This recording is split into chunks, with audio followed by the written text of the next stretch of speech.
ह्या मराठ्याच्या छाव्याला छत्रपतीच्या मावळ्याला डावचाचा प्रयत्न केला तर हे मराठ्यांसाठी आणि हिंदवी स्वराज्यासाठी रक्त सांडणारं घराणं आहे.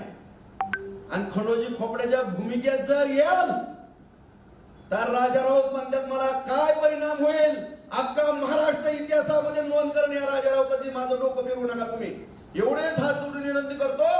आणि तमाम महाराष्ट्रातल्या मराठा समाजाला नम्रपणे छत्रपतींच्या चरणी नतमस्तक होऊन बांधवांना मी सांगतो मी जर ज्या दिवशी मराठ्यांबरोबर गद्दारी कराल त्या दिवशी पांडे चौकामध्ये फाशी घेईल अशा पद्धतीने जाहीर अभिवचन देतो.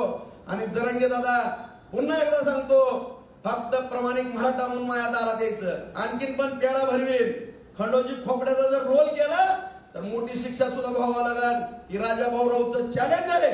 कोण मराठाचा माणूस बोलत नव्हता पण आज ही पट्ट्या राजा राऊत शहरामध्ये बोलतात.